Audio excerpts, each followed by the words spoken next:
Hi, everyone. This is Ben Sherman talking to you.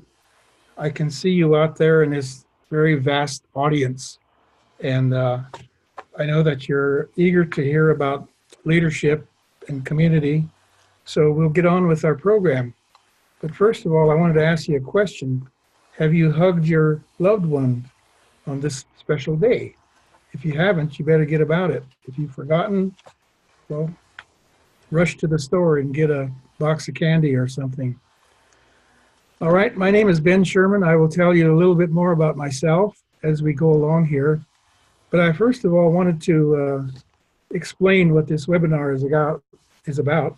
We provided very little information on the promotion on the internet, so I want to tell you, uh, just stay on the title page here, and I'll talk to you about some of these terms here. First of all, community engagement. I guess you have to ask yourself, what is your community, or what is community that we're talking about? There are many different kinds of communities that we refer to. There's your tribal community, there's your religious community, there's your arts community. At one time, I was part of an Arabian horse community. Um, you hear the term all the time, like so and so belongs to the Vietnamese community or is a member of the Black community. In our case, a community is up to you to define what that is. And we're not able to tell you that because you have your own definition of your community, those that you associate with, those that you have a lot in common with, perhaps a tribal commonality, or maybe just Native American commonality. But that's what we want to talk about today is your community and how to engage with it if you wish to be an effective leader. So that's what the second line on the cover sheet is about here on the first slide is cultivating Native artist leadership through community engagement. Okay, this is First Peoples Fund's fourth webinar in our training series. We had 3 of them in the month of January, and we'll have more perhaps. And we will also get these webinars posted on the First Peoples Fund website, but that won't be for another month or 2. I want to talk a little bit about Indigenous arts ecology. That's probably a new expression for you, but we've been working at it for a couple of years now, maybe more, at First Peoples Fund. We started First Peoples Fund more than 20 years ago, and we started with programs that served individual Native artists throughout the country. And we had 3 or 4 programs to do that. And although those early programs were successful for their original purpose, over time we recognized a need to do more work at the community level to create lasting beneficial change with regard to the social and cultural and economic situation that could benefit artists, culture bearers, their families, and the broader community as well. So in broadening and deepening the work of First Peoples Fund with communities, we could not go into communities ourselves. So we developed a cadre, a cohort of community partners that we give grants to. And we currently are working with 12 of them in different states throughout the country. I won't go into the detail of what they are, but we've been working with them the past couple of years to define what this new program is, or new initiative, the Indigenous Arts Ecology. And we took some clues from the National Endowment for the Arts, the NEA. 9 years ago, they published a paper, and they said this about what they call creative placemaking in a community. Their research finds that through creative placemaking, arts and culture make substantial contributions to local economic development, livability, and cultural industry competitiveness.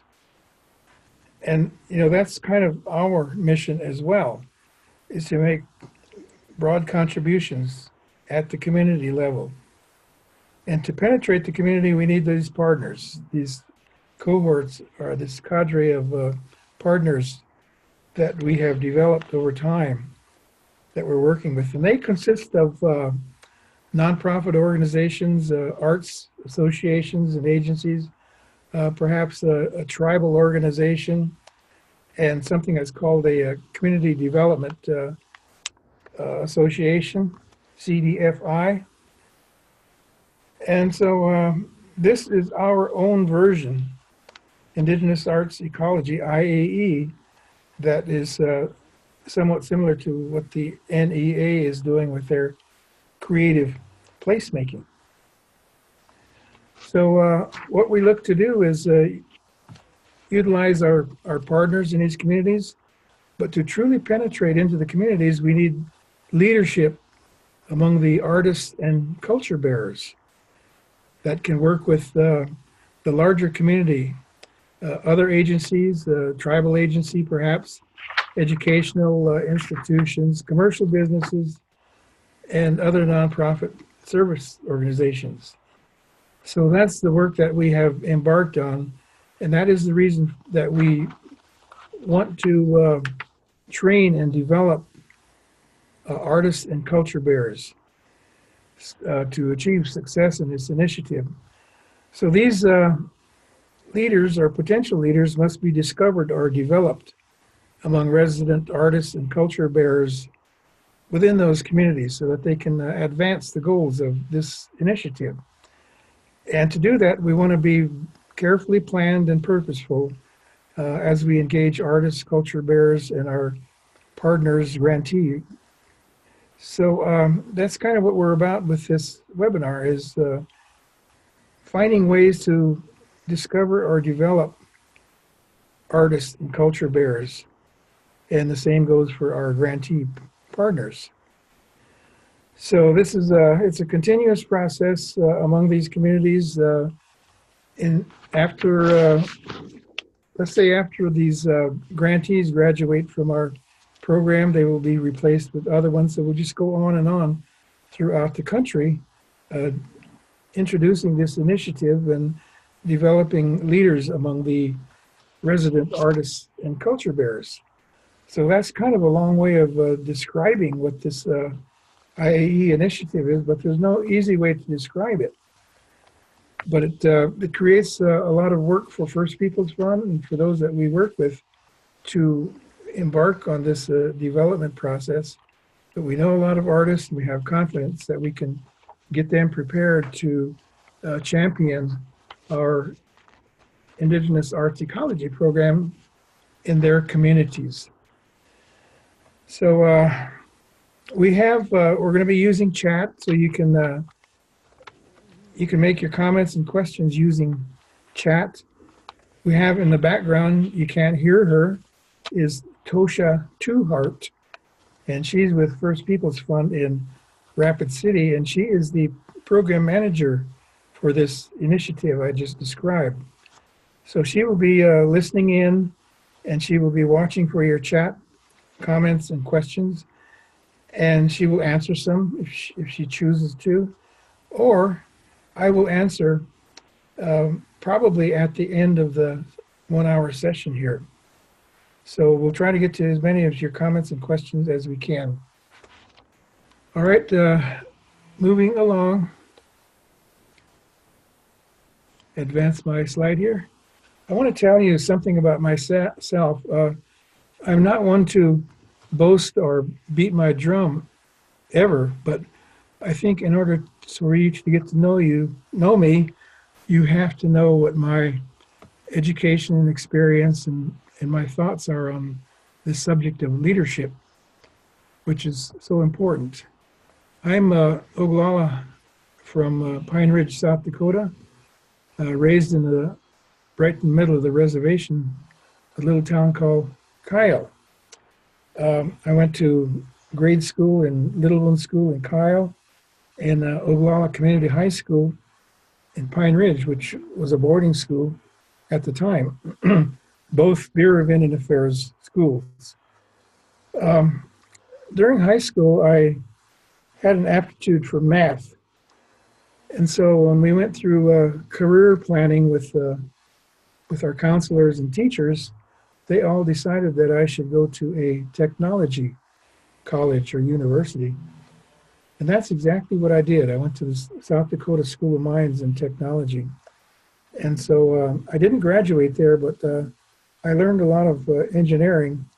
And then I had a growing family, so I had to get out and work.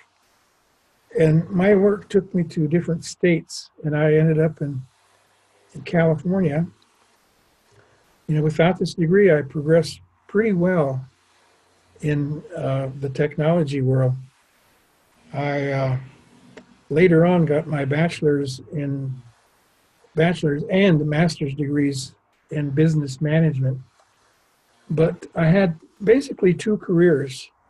Many years in corporate leadership roles in the fields of aerospace, defense, computers, telecommunications, and very valuable experience. I learned a lot about mainstream business execution, how to conduct business in many different ways. I traveled extensively, lived in different places in the United States, and a little bit of time in Europe. But pretty soon I got my fill of that sort of thing. It wasn't pretty soon, it was a number of years before I realized that this place is not gratifying to me. And the reason it wasn't is because of the leadership.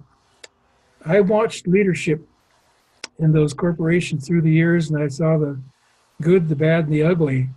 And a lot of it was just average leadership. And there were some real good ones too. But throughout, there was very little or no emphasis on the values that we hold so dear.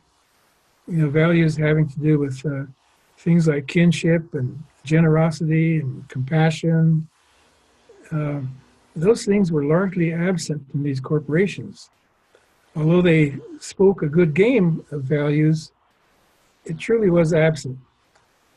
And so I decided to leave that first career and try something different. I started my own business and ran that for a while, and then gradually evolved into finding ways to serve Indian communities, Indian organizations, tribal organizations, non-Indian nonprofits.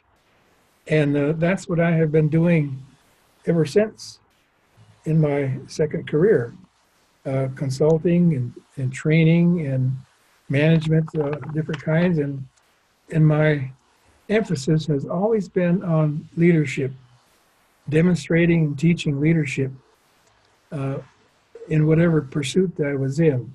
My consulting took me into a lot of different fields, such as tribal management, land management, education, environmental works, just all kinds of different projects, and looking to spread the word about leadership wherever I went.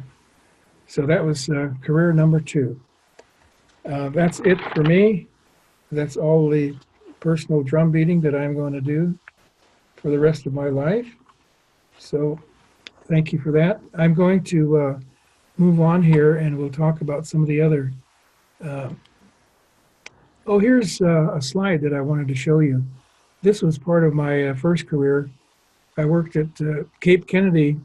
We manufactured these first stage rocket boosters in California, and I was involved in that. And then these boosters were shipped to Florida, Cape Kennedy, where we put them together with the center core stage and launched the rockets from there. And I was at Cape Kennedy as well. Very exciting part of my career, but ended up being just not gratifying. So this is what I return to, the people that I love and cherish. Um, this was our crew and at First Peoples Fund at a convening we held in Santa Fe. Lori Poyer, our president, is off there on the right, standing. And I won't go through other names, but I worked with these people and just love them dearly. Okay, here's what we're going to go through in the webinar, just to give you a picture. We're going to do a little bit more introduction, and then we'll get right into the leadership traits, preparing yourself for leadership, engaging with the community, and then we'll have a closing.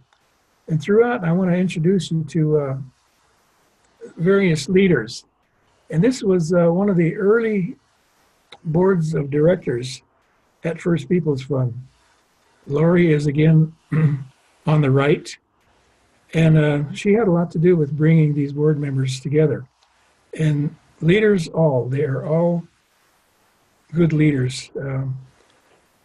I'll say a little bit more about Eloise Cobell in the center there. She has, of course, since passed away. And if you don't know Eloise Cobell, I don't know where you've been. A real hero. So this was our board of directors for a number of years. John Gozen Center is the tall guy in the middle. He was a chair for a while. And then I, standing next to him, was the chair for a number of years as well. But we all went our way, and out of that entire group, there's only one person left with Lori on the current board, and that's Kalima Rose, standing right behind Lori. And this was a meeting that we held in Washington, D.C., of course. Bit more about Eloise, and I focus on her first of all, the leaders that I want to talk about. Just a remarkable woman she was. And we have great memories of our time with Eloise. She's Blackfeet. And she received the Presidential Medal of Freedom from Obama, which is the highest civilian award that can be given in the United States, always by the president. And there is never a more deserving person, in my opinion. Great-granddaughter of a famous chief, mountain chief. And then she was a longtime treasurer of the Blackfeet tribe. She opened a bank up there, the Blackfeet Bank, which eventually moved out and is still operating under a different name and different circumstances. And she was one of the founding members, board members of First Peoples Fund, and contributed a lot to where we are today. So we credit her thoroughly. And she became nationally famous as the lead plaintiff case in the Indian Trust Fund case. And then she got an award from the MacArthur Foundation, the Genius Award, and that pays well over $500,000, and she gave it all back. She put it back into the trust fund case that took years and years. It was the largest case against the government at the time. So that's Eloise Cobell, and we will cherish her in our memories as a great leader, a great person. And by the way, I want to say about her, she looked for no riches, she looked for no power, she looked to serve, and that was it. Okay, so here's what we're going to go through on this webinar. Our focus, of course, and our attention has to be on community-based artists and culture bearers as leaders. And we will do our best to try to get them there as leaders if they're not there already. We want to particularly study the characteristics of what's called servant leadership. If you look that up in a dictionary, you'll find the picture of Eloise Cobell, I think. We want to provide all the information that we can about community leadership that is values-based and culturally oriented. we want to do whatever we can to prepare, as I mentioned, artists and culture bearers to lead community collaborations on behalf of themselves, their families, and somewhat First Peoples Fund. They, in a way, are our representatives as well as representing themselves in their communities. And First Peoples Fund has a registered trademark for collective spirit, which is a concept of collaboration among people, building and holding relationships. So we'll teach that as well. Okay, so the first thing that we want to do is talk about leadership traits. And I want to caution you that leadership has been one of the most studied and written about topics in the world through history. It's been just studied to death. There might be more books on leadership than anything else that you find in libraries, in academia, wherever you go. So much emphasis on leadership and different approaches to leadership, different kinds of traits that are, I guess, studied as what's best for the best kind of leadership. So we're going to introduce you to some of those traits here and see if you recognize any of them as we go along. And of course, the first one is servant leadership that we mentioned. And years ago, I became most familiar with that in developing leadership programs, especially among the Eastern Band of Cherokee people. They have this concept called gadugi, which is all about giving back. And so we're going to promote what we call servant leadership, because that is the trait that we just happen to admire the most. And that involves the skills, social skills, I guess we call them, of empathy, listening, and so on, that you see on your screen. And then we know that there's been a constant debate about leadership. They say leadership is born within a person. In other words, it's inherent within a person's character, within their personality to become a leader or to be a leader. And some believe in that concept about people who possess this sense of duty and responsibility as a leader that somehow was born into them. And some believe that you can't become a true leader unless you have that sense of duty and responsibility. I don't necessarily believe that. I believe that leadership can be learned by those who are willing, and we call those life skills. And there are courses all over the world teaching these skills about visioning and critical thinking and different elements of a character that can be developed. And so I promote this type of leadership as well, or we promote it. And then, as you know, there are ancestral leadership values and traits among tribal societies, and they vary a lot as well. But the thing that they seem to share in common is some kind of self-imposed sense of responsibility, caring for the survival and well-being of the people. And this goes way back in our history. So we can't ignore that either for those of us who want to incorporate some of our good historical characteristics and practices. And this is one of them, ancestral values and traits. I want to emphasize too that although my college courses, my degrees are in management, a lot of that had to do with leadership. So I studied leadership in the pursuit of my education. And you must understand the difference, though, that exists between true leadership and management.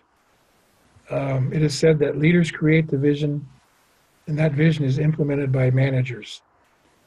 But among the management troops, there are very good or adequate leadership So, and then the next leadership trait that we bring to you is leaders with this strong sense of mission. People who are visionary. They think holistically. And those people may not be able to carry out the mission. And we've seen that so often where people can, let's say, start a company with a great vision and mission and get it started, sell it, and get it developed. But when it comes to managing the company, the organization in a sustainable manner, it's sometimes best to replace them because management is different. So, and then the common traits of servant leadership that I mentioned is holistic, the ability of an individual to see the larger picture and to assemble all the pieces together in a way that makes sense of an organization or a mission. And it's a type of leadership value that values art, culture, and core values. They carry a lot more importance for the servant leader.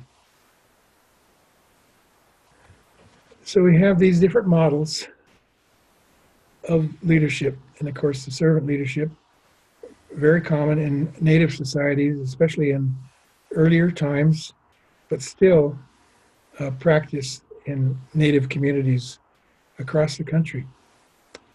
And then there's the next one, which we call hierarchical, which is structured leadership.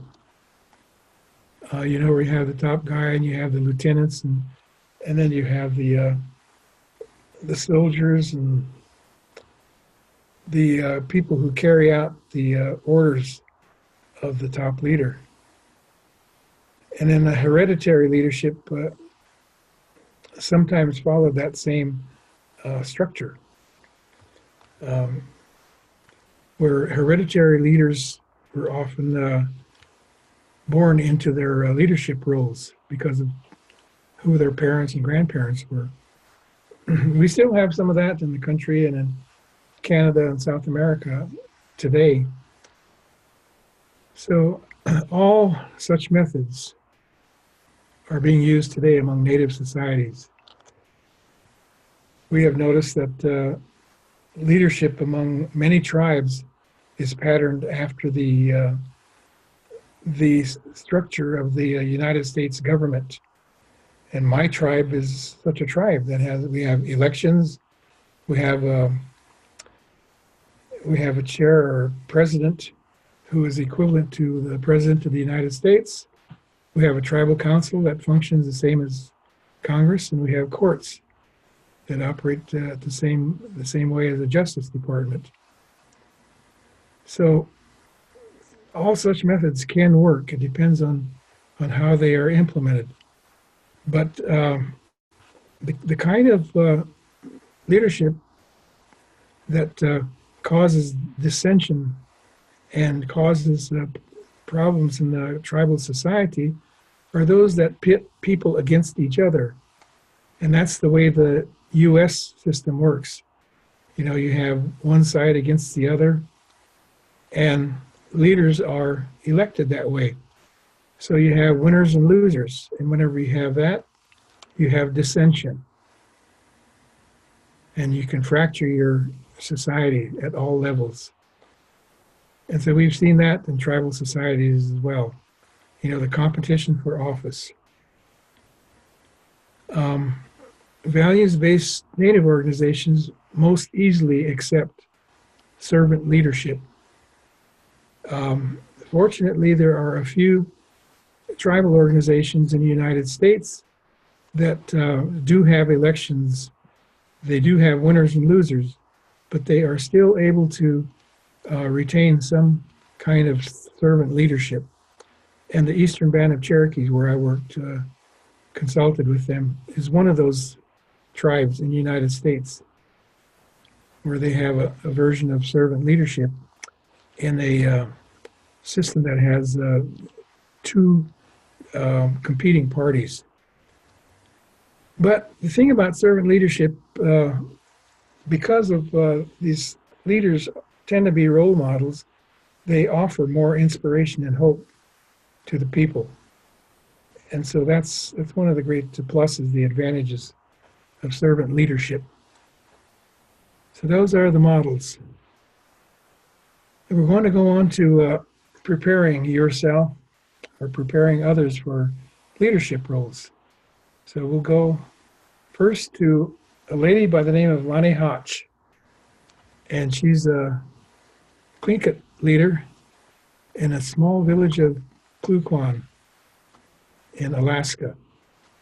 The village is only about 100 people, maybe a little bit less. It's just a tiny village, but this Lonnie Hotch is a very remarkable person. She was recognized by First Peoples Fund several years ago with our community spirit honoring. For such a small community, she did a very good thing, quite, as I mentioned, remarkable. She planned and developed something called the Jilkat Kwan Heritage Center in this little tiny village. And it's a magnificent heritage center. It's got a museum, it's got a meeting house, it's got a place where you can feed people, have gatherings, but it's also got a very nice museum there. And Lonnie was the real force behind it. She and her organization that she has there supports Tlingit values and traditions in their village. So she herself is an artist. She's a weaver. She just weaves relentlessly. They have cold, dark winters back there in Klukwon. But in a way, she kind of likes that because she was able to do her weaving. She claims she's an introvert anyway, which I don't completely agree with her. But as an introvert, she does not mind spending time home weaving during the long months of the winters. But first and foremost, she's a leader. Okay, and leaders, in order to work properly, you've got to concentrate on relationships with yourself and with many others. The Cherokee people, they have this belief about relationships. They call it tohi, and it kind of follows the same pattern. Actually, I follow the same pattern as them. And it starts with the relationship with oneself. And in the textbooks today, the colleges teach emotional intelligence, which is the same thing. It's self-awareness and self-discipline that the tohi supports. And you strengthen your effectiveness by knowing yourself better, and that creates a better leader of you. We have a little bit of a self-knowledge assessment. It's not on page 6, but we'll talk about that in just a moment. The next relationship is with family members, with a spouse, with other people in your kinship circle, and you develop the nurturing and supportive relationship among your own family. And by the way, what I didn't mention was that this tohi belief is a belief that was developed over a long, long time to create a more harmonious world among yourself and among your environment. Okay, relationship with members of the art and culture community, creating a unity that allows you to be much more effective in creating programs in your communities that work. And we want to spend more time talking about that one because that's very important. Relationships with key leaders in the community.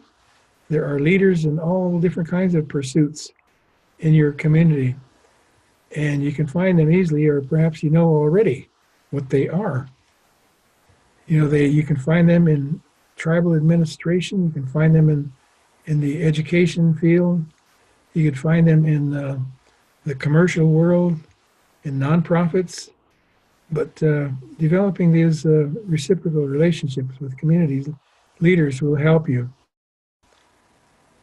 And then with the community at large, public relations with a good personal touch is necessary to gain support, with the citizens of your community, support for your arts program.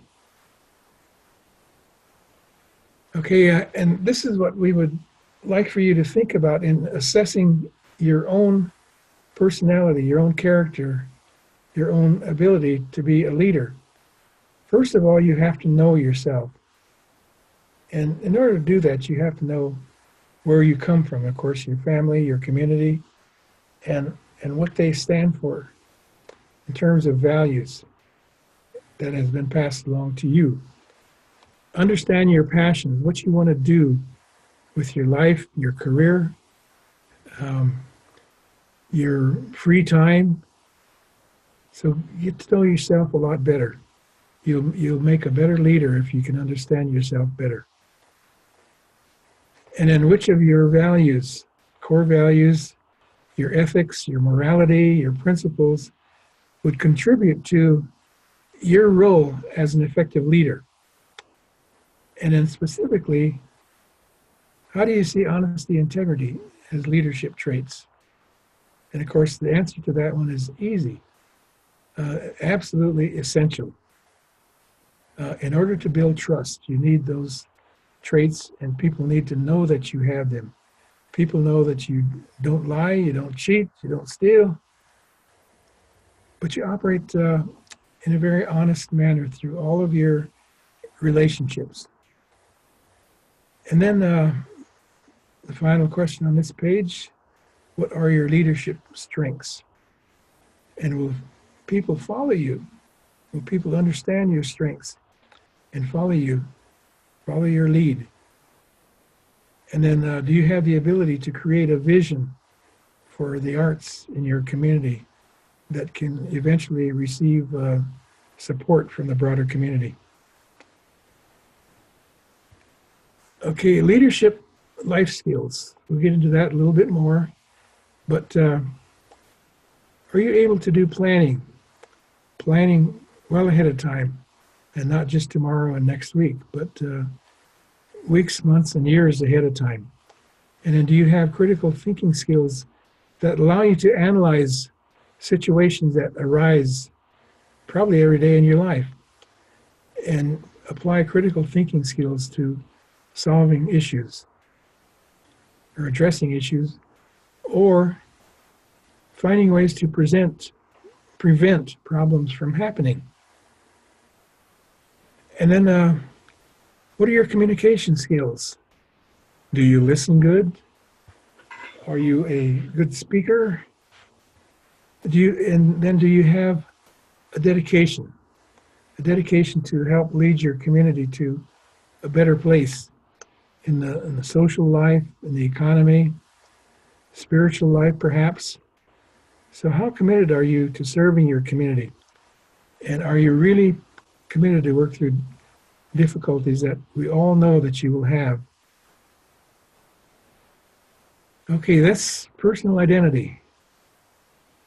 And I believe that knowing yourself and continuing to work on that self-knowledge, and it never ends, it goes on for your life. You learn more and more about yourself as you go through life. Learning those things will just make you a much better citizen, a grandfather, a father, a wife, a mother. Even if you don't want to be a leader, it helps to know yourself. Okay, the preparation for community leadership to community improvement. You got to have that commitment, as I said. And then understand these principles of servant leadership, understand the other leadership traits that you may lean toward, knowing that social skills are a necessity for everything. You got to be able to socialize and socialize well. And then the other desirable skills that we mentioned are recognition and solving of problems, creative thinking, solid decision-making capability, and then practicing your leadership capability, growing your leadership capability by doing leadership.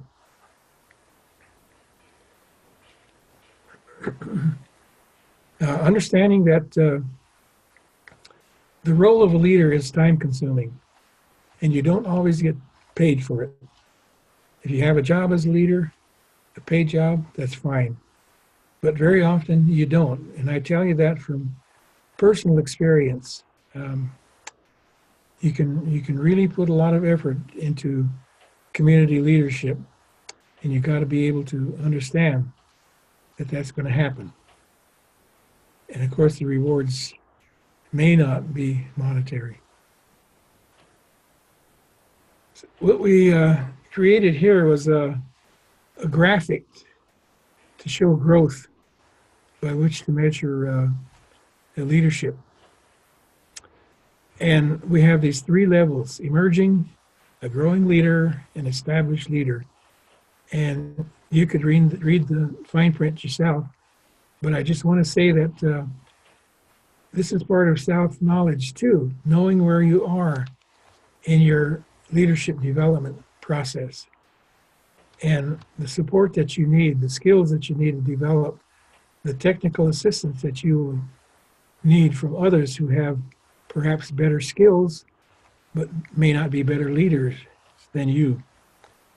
So this is just a little tool that we put out here to show how you grow as a leader. And of course, you do want to grow.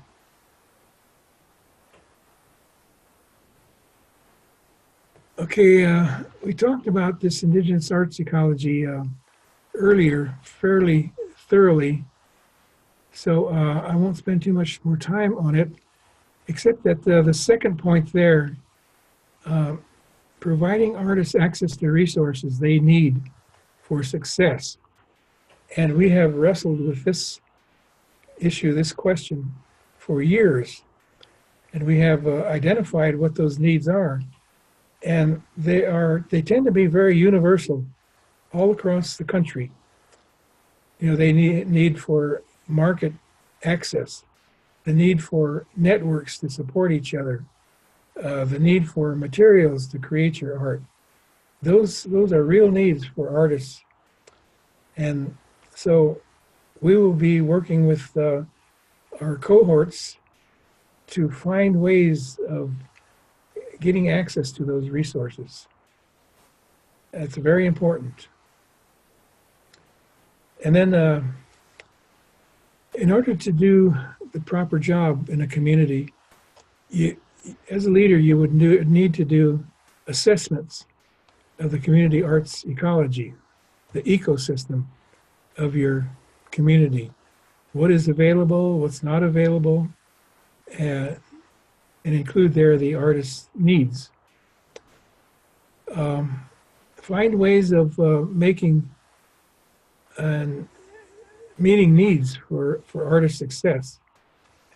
And meeting their needs, sometimes it's more than just providing market access and materials.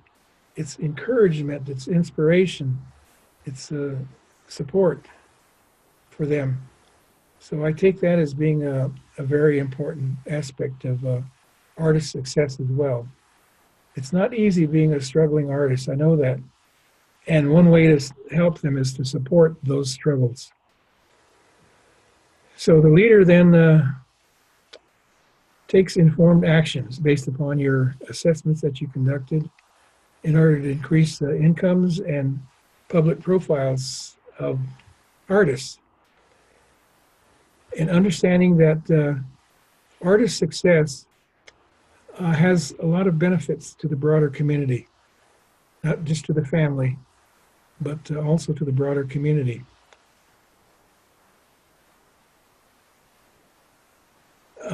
You find out a lot about Indigenous art ecology in this report, and you can find it online at the First Peoples Fund website, as shown here. So if you want to really learn about First Peoples Fund history and how this Indigenous art ecology was developed and what it means and the benefits, access this report at the website.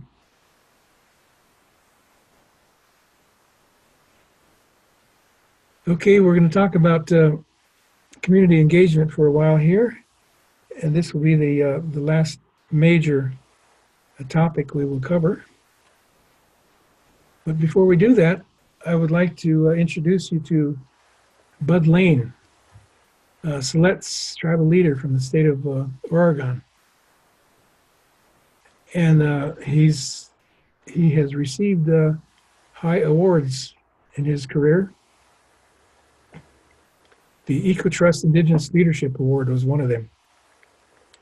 He is the current vice chairman of the Silet's Tribal Council, and he is the last fluent speaker of the tribe.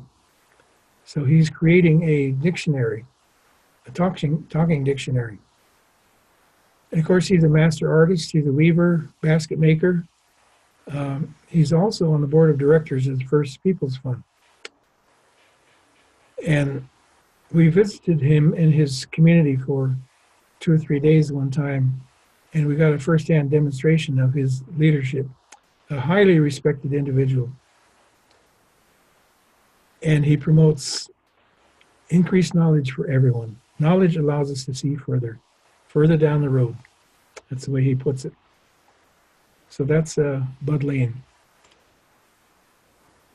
Okay, engagement. How to engage with the community. And first of all, you have to develop your own core constituency of community artists and culture bearers. You got to know who they are, and in order to show that you know, we would ask that you develop a directory or a database so that you have contact information on everybody, so that when it comes time to convene meetings, you can reach out and know that you're contacting a broad segment of your artist and culture bearer community and others who might be allies or supported of art and culture in the community. That's the next step, convening those meetings, getting to know each other, and starting to develop some kind of an association. It doesn't have to be formal, but it can be, or cooperative.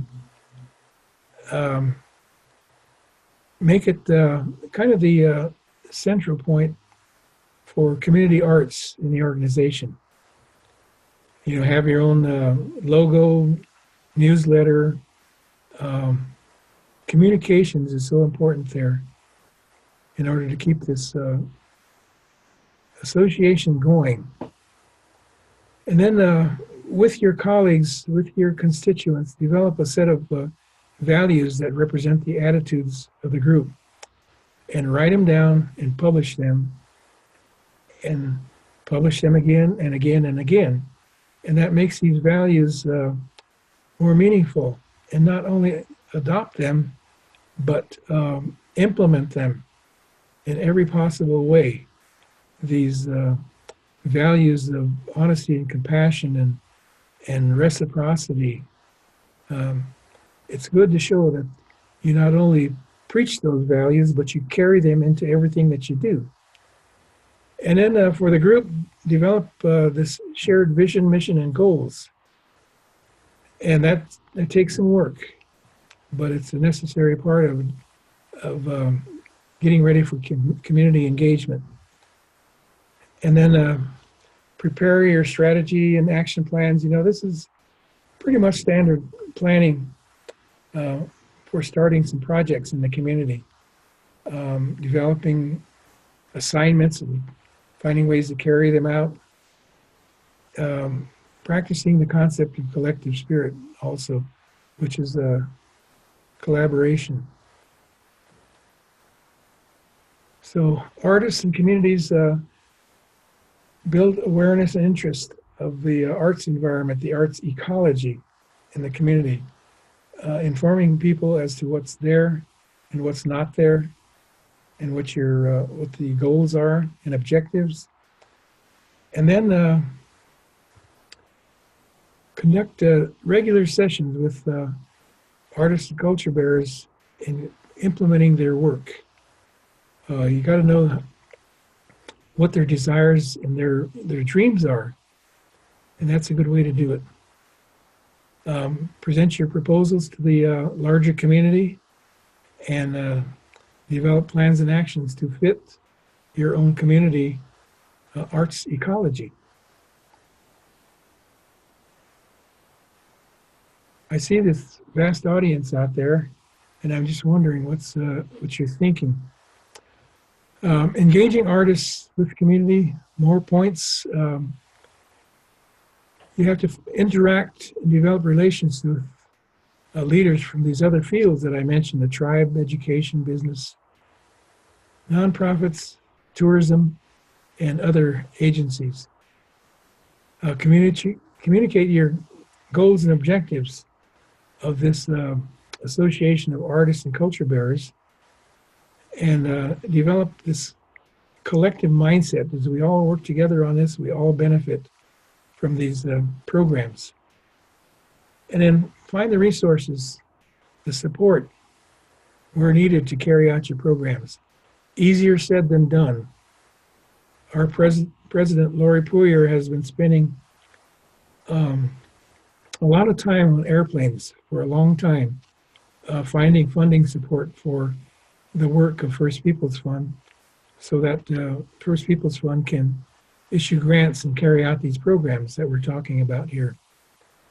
And then as a leader, you monitor closely and report regularly on the progress of the group and celebrate your achievements. And then it's important to also integrate youth into your programs. As a leader, you must find ways of connecting with the youth. And you do that by going out to schools and other places where young people gather, and taking the artists with you and doing art demonstrations, doing workshops, and find those young people who are wishing to develop their own art interests, and you will find them. They're out there, and help form a youth-led arts group if that's what they want to do. And we've seen that happen a number of times. Okay, so that's connecting with youth. There's a lot more that we can say about that, but that's sufficient for now. Oh, we do have more to say. Introducing these young people to different artistic expressions, whether it's the visual arts, whether it's poetry, spoken word, singing, dance, even cooking. There are all kinds of expressions that these youth might be interested in that can attract their attention. And take them out with you to different exhibits and museums to show them what it looks like, what the public sees, the value of art in the public places. And then help them develop their own art projects. They too need to develop their own leaders. In order to do that, they must be trained in the social skills, life skills, and leadership. Provide continued mentoring and help these youth groups become sustainable. That's it for youth. So this is the last topic here, and I bring the photograph of Amanda Swimmer. She's the Eastern Band of Cherokee. And when I first went there to Cherokee, North Carolina, maybe 15 years ago, this was the first lady I noticed. Um, she was at a art event, and I could see the quiet intensity in this woman in speaking on behalf of art and artists. And she went on to, win other awards. She had some before, but she won other awards, and one of them was the recipient of this title, the top title for women among the Cherokee, which is Beloved Woman. They bestowed that on her a few years ago. She won awards for her pottery, for teaching, for her speaking, and she got the North Carolina Heritage Award and an honorary doctorate from the University of North Carolina. So quite the lady, and a leader in her own very quiet way, and recognized for that leadership as well.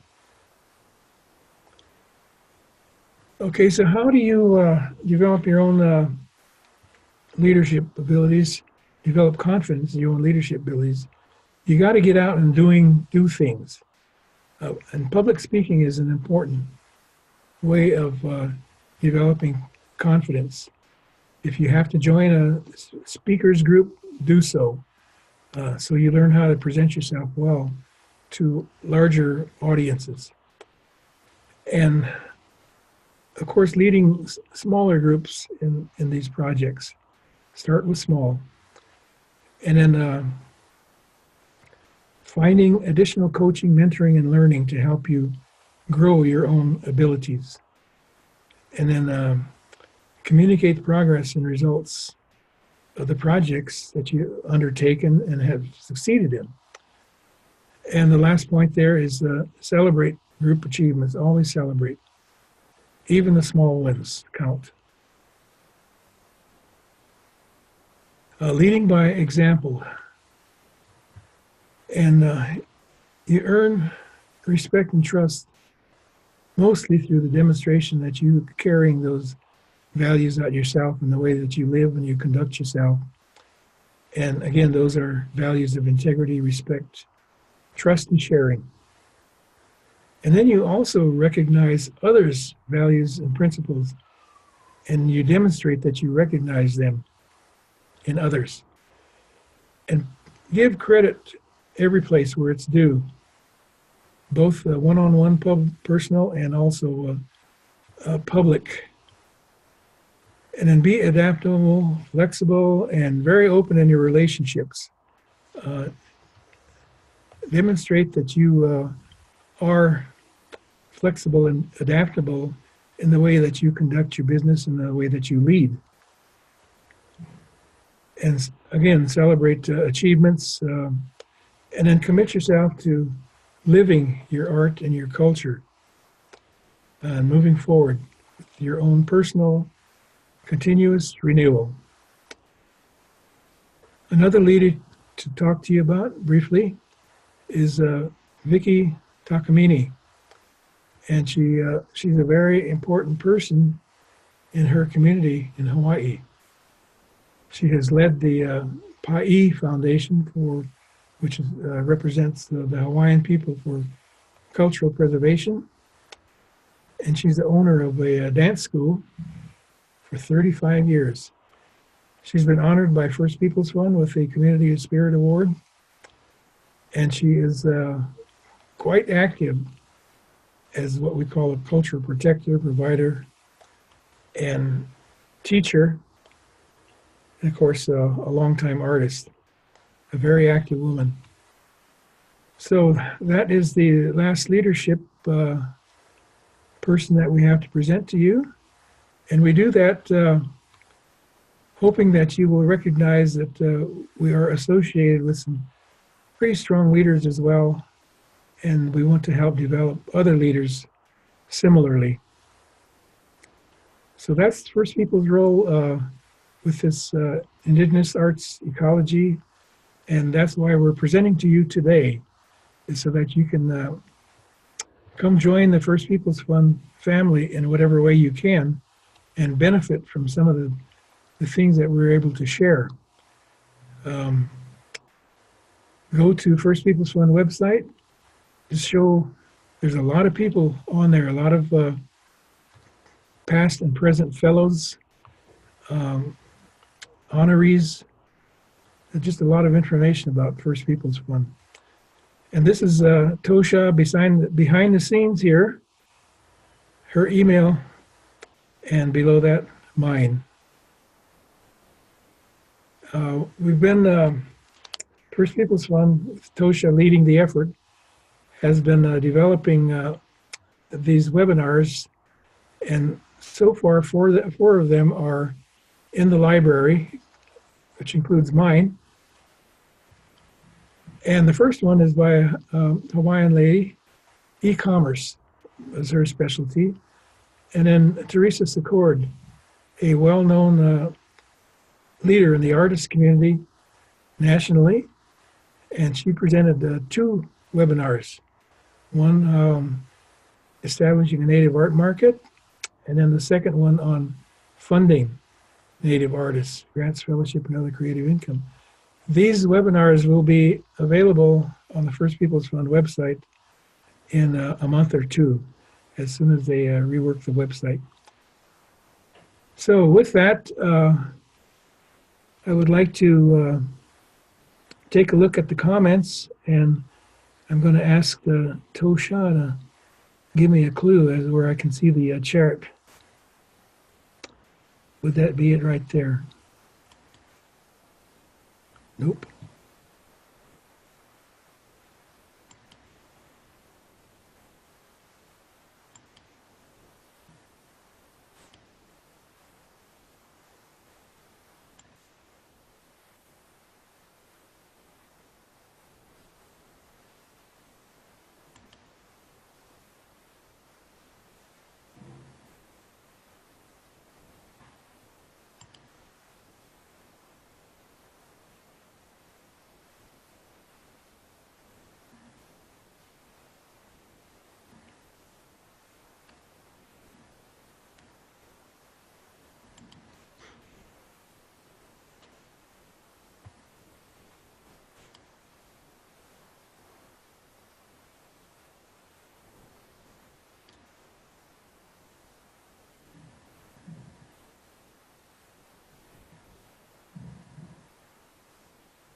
So where do we stand, Tosha? Can you give me a comment on the chat?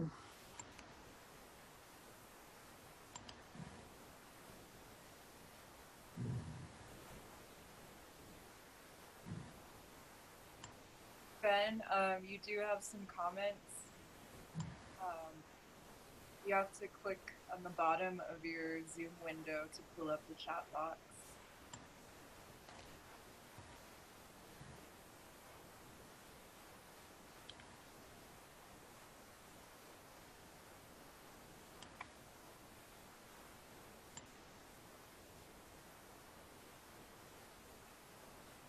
We heard from Sylvia, who said hello. Darlene, Leslie, thank you for this webinar. Donnie, will the information be shared in an email after the webinar? Tosha will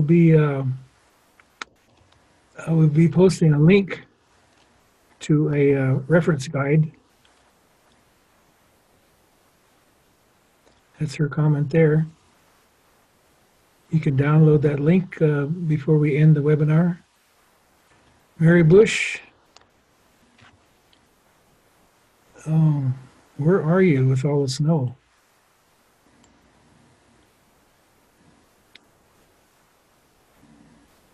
Unstable internet for Mary Bush.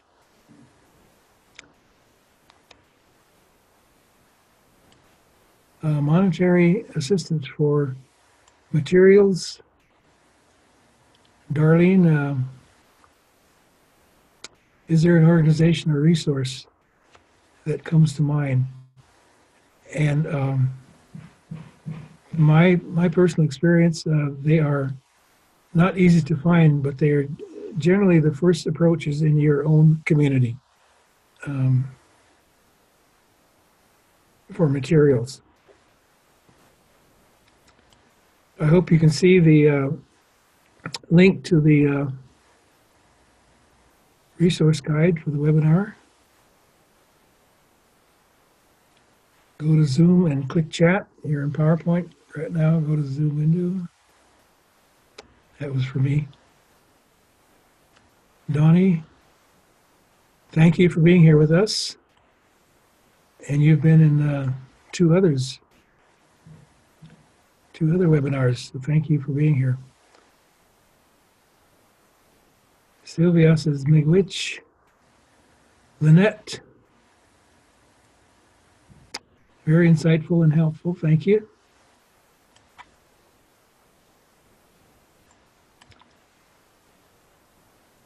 Okay.